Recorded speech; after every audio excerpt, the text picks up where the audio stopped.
দেশে চলমান সহিংসতা, হামলা, ভাঙচুর এবং মব জাস্টিসের বিরুদ্ধে কঠোর অবস্থানে রয়েছে সরকার। ধর্ম উপদেষ্টা আ.ফ.ম. খালিদ হোসেন বলেছেন, আগুন দিয়ে মানুষ পুড়িয়ে মারা কিংবা প্রতিষ্ঠান জ্বালিয়ে দেওয়ার মতো অপরাধ সরকার কোনোভাবেই বরদাস্ত করবে না। সাম্প্রতিক সময়ে দেশের বিভিন্ন স্থানে সংঘটিত একাধিক সহিংস ঘটনায় উদ্বেগ প্রকাশ করেছে সরকার। বিশেষ করে ময়মনসিংহের ভালুকা উপজেলার স্কয়ার মাস্টারবাড়ি ডুবালিয়া পাড়ায় ঘটে যাওয়া হত্যাকাণ্ড দেশজুড়ে আলোচনার সৃষ্টি করেছে। 18 ডিসেম্বর রাতে ধর্ম অবমাননার অভিযোগ তুলে দীপু চন্দ্র দাস নামে এক যুবককে পিটিয়ে হত্যা করা হয়। হত্যার পর মরদেহ গাছের সঙ্গে বেঁধে আগুন দেওয়ার ঘটনাও ঘটে। এ ঘটনায় এখন পর্যন্ত 10 জনকে গ্রেপ্তারের তথ্য পাওয়া গেছে।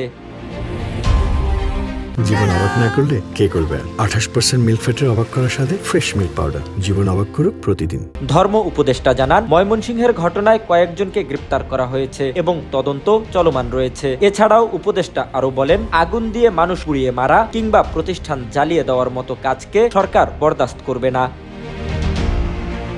একই দিন রাতে রাজধানীতেও সহিংস পরিস্থিতি তৈরি হয়। প্রথম আলো ও ডেইলি স্টারের প্রধান কার্যালয়ে হামলা, ভাঙচুর ও অগ্নিসংযোগের ঘটনা ঘটে। এছাড়া দেশের বিভিন্ন স্থানে হামলা, ভাঙচুর ও আগুন দেওয়ার খবর পাওয়া গেছে।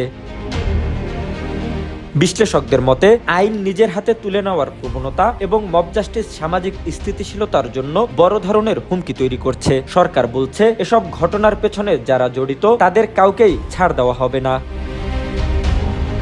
দেশের সার্বিক পরিস্থিতি নিয়ন্ত্রণে রাখতে আইনশৃঙ্খলা বাহিনীকে সতর্ক অবস্থানে রাখা হয়েছে। সহিংসতা, উস্কানি ও নাশকতার বিরুদ্ধে আইন অনুযায়ী ব্যবস্থা নেওয়ার নির্দেশ দেওয়া হয়েছে। সরকারের পক্ষ থেকে জানানো হয়েছে, দেশের শান্তি ও স্থিতিশীলতা বজায় রাখতে এবং মব জাস্টিস সহ সব ধরনের সহিংসতা রুখতে কঠোর অবস্থান অব্যাহত থাকবে।